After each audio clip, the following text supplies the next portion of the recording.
الحمدللہ رب العالمین والصلاة والسلام علی رسولہ الکریم وعلی آلہ واصحابہ اجمعین۔ حمد و ثنا، تعریف اور توصیف،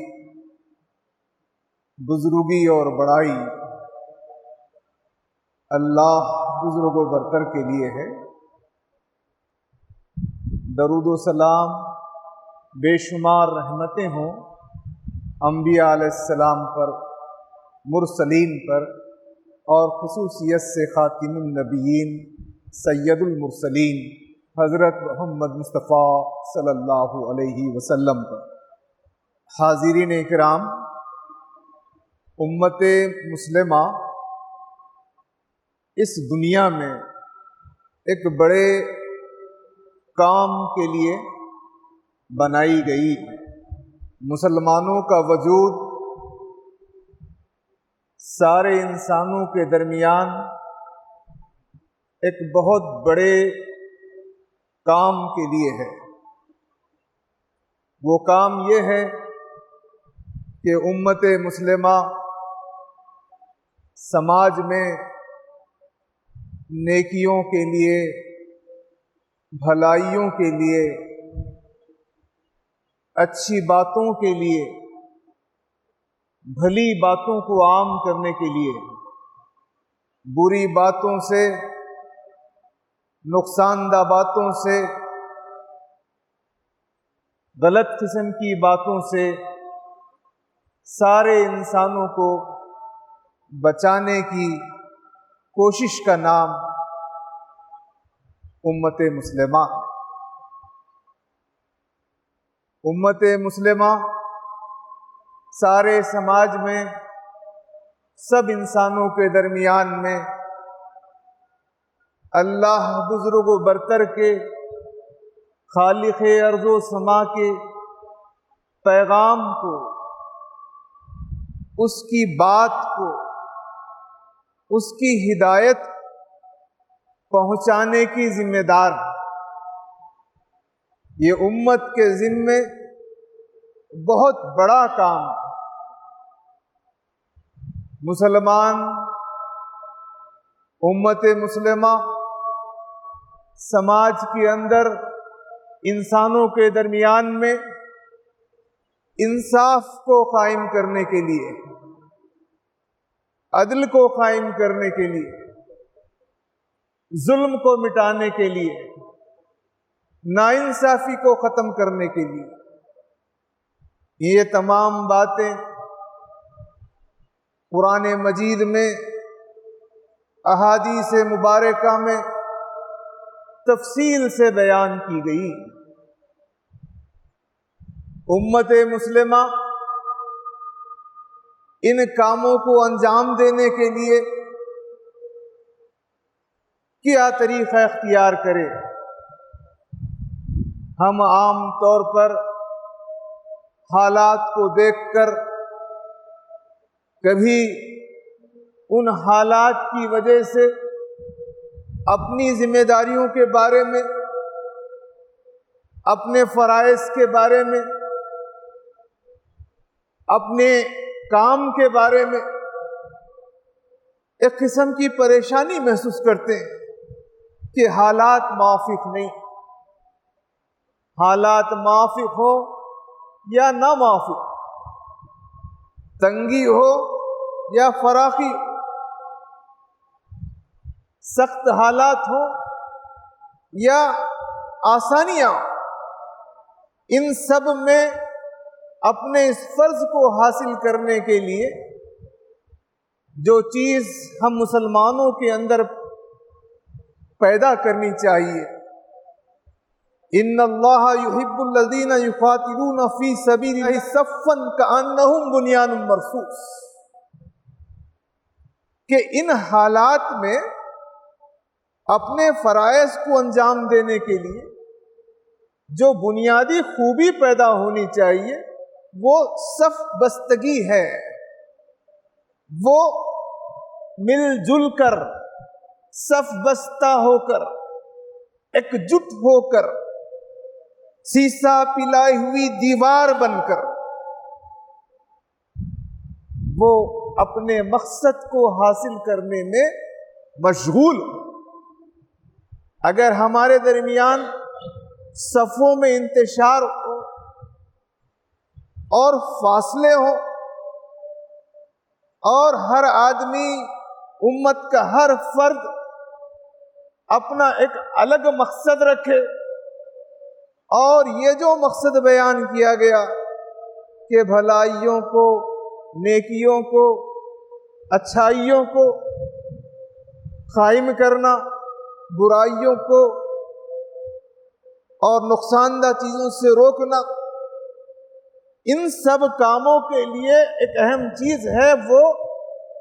اجتماعیت، صفوں کی آراستگی، اور ایسی صفیں جو بنیان مرصوص ہو اپنے فرض کی انجام دہی کے لیے اجتماعیت سے وابستہ۔ ہم ہمارے سماج میں دیکھتے، ہم مسلمان بھائیوں کو دیکھتے کہ وہ حالات پہ کڑتے اور حالات کے بدلنے کی خواہش بھی رکھتے، لیکن اس کے لیے ایک اجتماعی زندگی گزاریں، اجتماعیت سے جڑ کر رہیں، اور اپنی انفرادیت کو امت کے عظیم مقصد کے تحت اپنی انفرادیت اور اپنے ذاتی اغراض کو قربان کر کے امت کے اس اعلیٰ مقصد کے لیے آگے آئیں۔ اسی صورت میں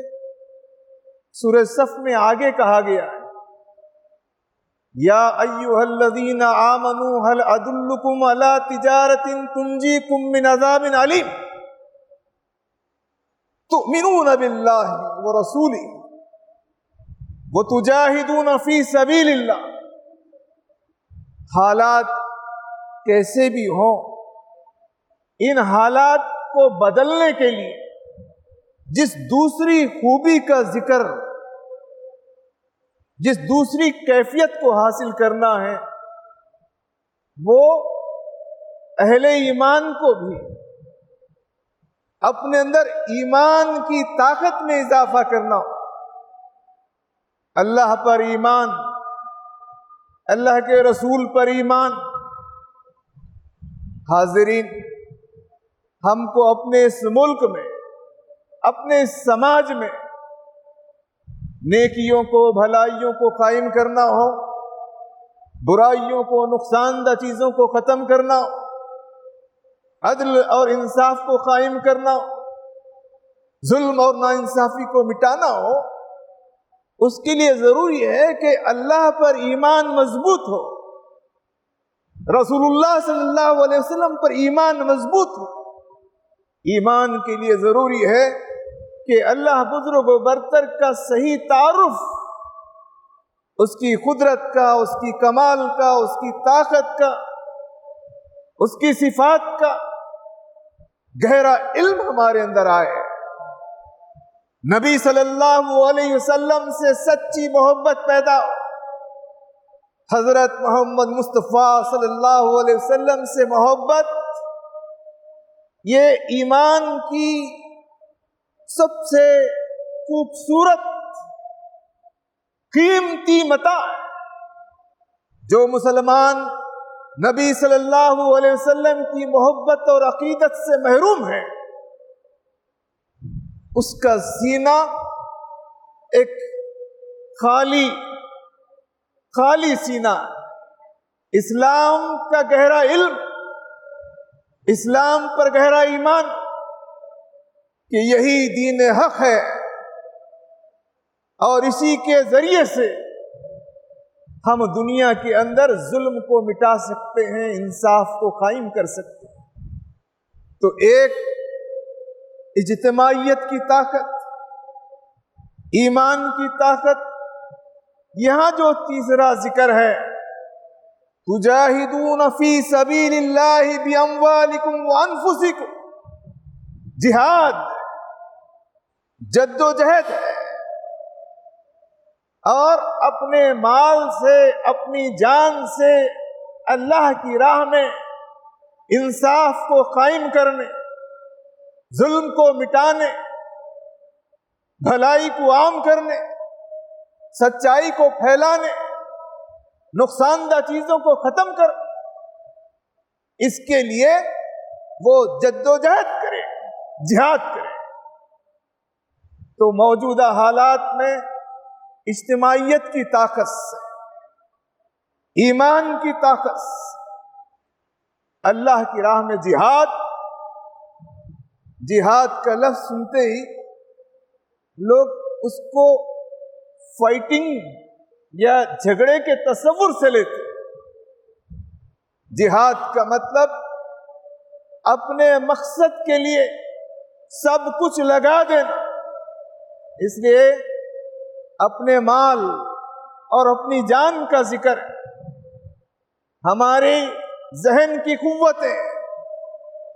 ہماری زبان کی قوت، ہمارے علم کی قوت، ہمارے مال کی قوت، ہماری صلاحیتوں کی قوت، ہمارے مکمل وجود کے ساتھ ہم اس نصب العین اور مقصد کے لیے وقف ہو جائیں۔ یہ جہاد ہے کہ ہم اپنا مال، اپنا روپیہ، اپنی توانائی، اپنے اوقات، یہ سب کچھ مکمل اجتماعیت کے ساتھ، ایمان کی طاقت کے ساتھ جہاد میں، جدوجہد میں وقف ہو جائے۔ یہ وہ باتیں جو ہر دور میں اہل ایمان کے لیے، اللہ کے فرما بردار لوگوں کے لیے یہی راستہ، اس سے دنیا میں بھی کامیاب ہوں گے، آخرت میں بھی کامیاب ہوں گے، کیونکہ اللہ تعالیٰ نے فرمایا یغفر لکم ذنوبکم ویدخلکم جنات تجری من تحتها الانہار ومساکن طیبۃ فی جنات عدن ذالک الفوز العظیم۔ یہی کام کرنے والوں کے لیے جو صف بستہ ہو کر ایمان کی طاقت سے دنیا کے اندر انسانوں کی خدمت کے لیے جہاد کرتے ہیں، اللہ تعالیٰ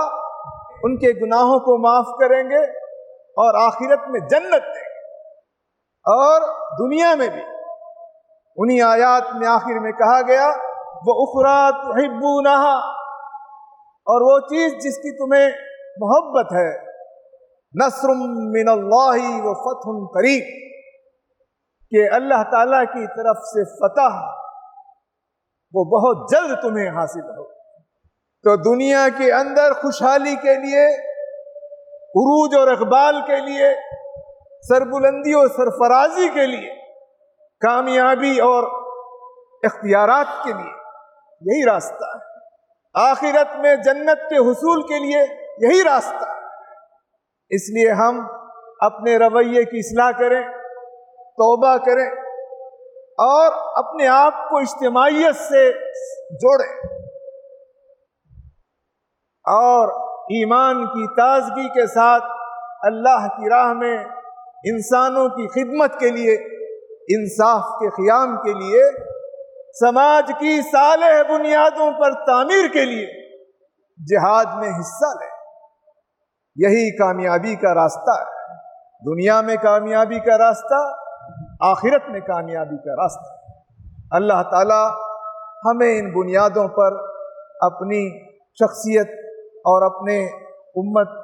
کی تعمیر کرنے اور ان کام کو انجام دینے کی توفیق نصیب فرمائے۔ بارک اللہ لنا ولکم فی القرآن المجید ونفعنا وإیاکم بالآیات والذکر الحکیم، انہ تعالی جواد کریم ملک بر رؤوف رحیم۔